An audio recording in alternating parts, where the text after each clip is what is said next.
The world's changing fast, faster than most of us can keep up. And it's easy to feel like everything we knew is being replaced, rewritten, or flat out erased. We wake up, we scroll the headlines, and it feels like the world's just losing its mind, like we're hanging on by a thread. But here's the thing. Every generation has said the same thing. Our grandparents, our great-grandparents, they all swore the world was falling apart too. Back in the 1920s, people said machines were taking all the jobs. And in the 60s, they said television was rotting our brains. In the 90s, it was video games. And today, of course, it's social media, AI, or whatever new thing came out last week. Look, every generation thinks their chaos is the worst chaos. But the truth is, the world's always been changing this fast. The difference now is the speed. Change used to feel like a long train. Now it feels like a bullet.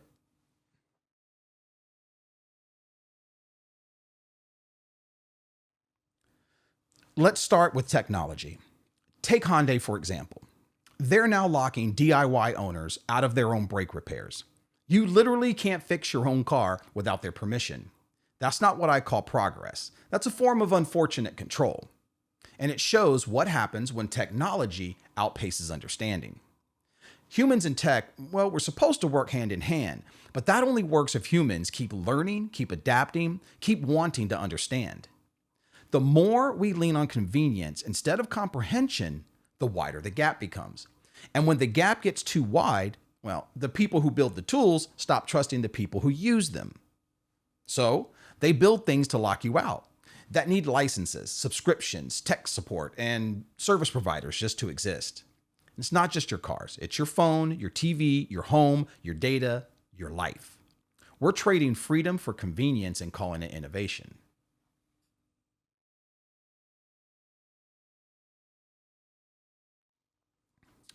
Now, technology isn't slowing down. You either get on the train or you get left behind. But if you get on without learning how it works, then you're not a passenger. You're cargo. And this isn't just a tech issue. It's a human one.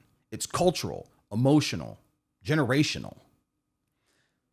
Let's talk about the other kind of change, the kind that makes people nervous to even talk about these days. America. America and who we are. See, America's a weird place in history, and I mean that in a good way. It's the only country built on purpose to be multinational. Most nations were formed around one race, one culture, one bloodline. But America, they said, nah, we're going to build this one on an idea: freedom, equality, opportunity. That's what makes us different. We weren't supposed to be one kind of people. We were supposed to be many, united by belief, not blood. That was the American experiment. And it worked for a while. But lately it feels like we've forgotten what that experiment was ever about.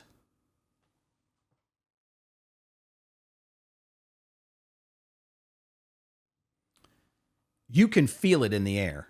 People are afraid, not just of the world, but of each other. And fear does funny things to the human brain. It turns neighbors into strangers, strangers into enemies. And the whole idea of we the people, well, that starts to sound like we the divided. I don't think most people are hateful. I think they're scared. I think they're scared of losing control, scared of watching the world change faster than they can understand it. See, when people don't understand something, they don't trust it. And when they don't trust it, they fight it. So when they see more diversity, more color, more culture, more representation, they think something's being taken from them. But it's not. What's slipping away isn't the country. It's just the illusion that it ever belonged to one group.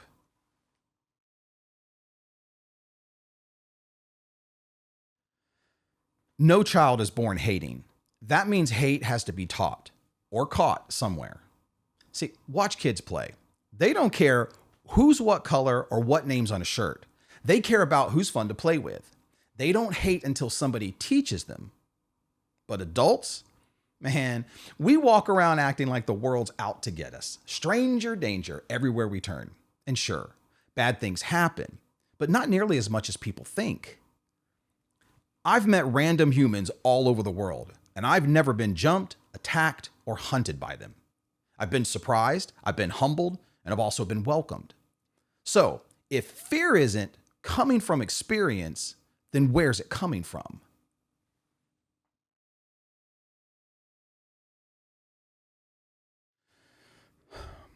Who's stirring the pot? Who has the power to influence millions of minds at once? Who shapes what we see, what we fear, what we think the truth is? I'll let you think on that. The media. And I don't just mean CNN or Fox. I mean everything that feeds us. News, social, entertainment, podcast, ads, all of it.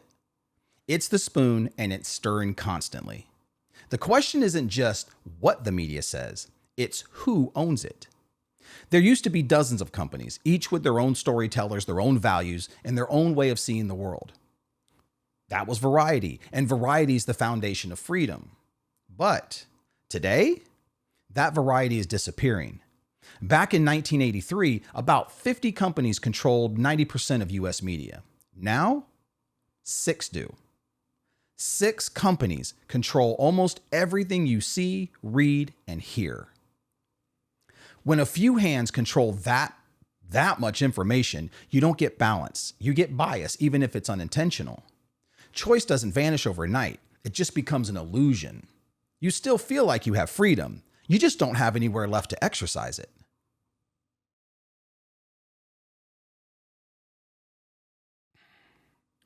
Before the internet, bad things still happened. People were murdered, countries went to war, planes crashed. The world was never a peaceful place. We just didn't hear about all of it like instantly. News used to take time. Word of mouth, radio, newspaper, stories traveled slowly, if they traveled at all. But now we're hit with all of it, every tragedy, every outrage, every loss from every corner around the world. In real time, on screens we can't put down. When you're bombarded like that, it's easy to believe the world's falling apart faster than ever. But it's not that there's no evil. There's just more access. There are more bad things happening, but there are also more people on this planet, more than ever before. More people means more everything. More good, more bad, more noise. We just haven't learned how to manage it yet.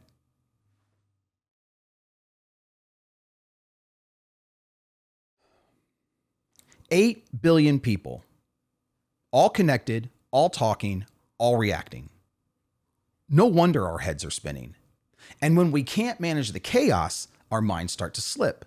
Anxiety, depression, anger, they all grow in the noise. Add to that the financial stress, the pressure to keep up, and the constant feed of negativity, and you've got a recipe for one very bad soup.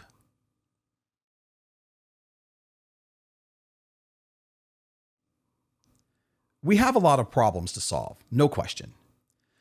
But this isn't about solving each one today. This is about stepping back and asking, why are we letting all of this control us? And how do we take control back? Now, I believe most of this can be fixed, but not from the top. It has to come from us. Our founders wanted a government by the people, for the people. But right now, one representative in Congress speaks for about 747,000 citizens. In 1790, that number was about 34,000. And the total number of representatives?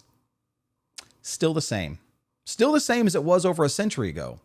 435. We've scaled everything else, technology, population, industry, but we never scaled representation. So when people say they don't speak for me, they're right. How could they? Maybe it's time we rethink how representation works. Maybe we need more voices in the room, more people actually speaking for the people.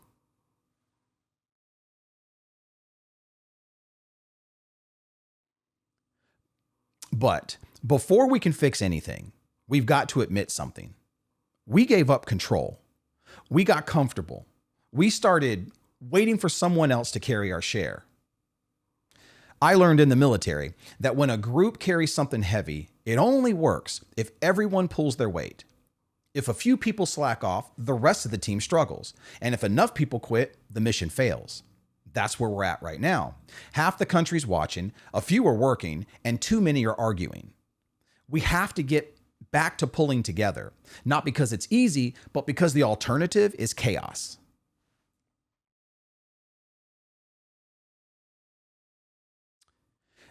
Now let's talk about generations, because part of this divide and this fear comes from how differently we see change, depending on when you were born. Younger generations, millennials, Gen Z, they're more about fairness and teamwork. They think in terms of equality, not hierarchy. They believe big systems control a lot of the outcomes, so the solution has to be collective. Older generations, boomers and up, they're more about personal effort, tradition, and pride. Like pride in what's already built. They see America as something to protect. Younger folks see it as something to improve. So neither's wrong. They're just looking at the same mountain from different sides.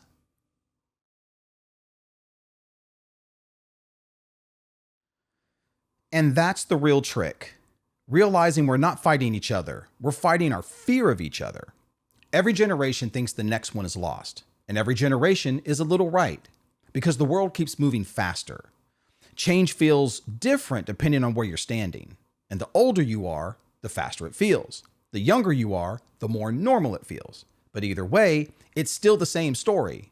Humans adapting, or refusing to. The question is, will we learn to adapt emotionally, socially, and intellectually as fast as we create the things that force us to? Because if not, the gap between what we build and what we understand will eventually swallow us whole. So what do we do? Well, we can start by slowing down. Not the world, but ourselves. Learn something before you share it. Listen before you argue. And vote before you complain. Remember, freedom isn't something you hold, it's something you do. So, you can be more active in your own well-being, in your family's well-being, in your community. Carry your part of the weight. The goal isn't to stop change. It's to understand it faster than fear can twist it.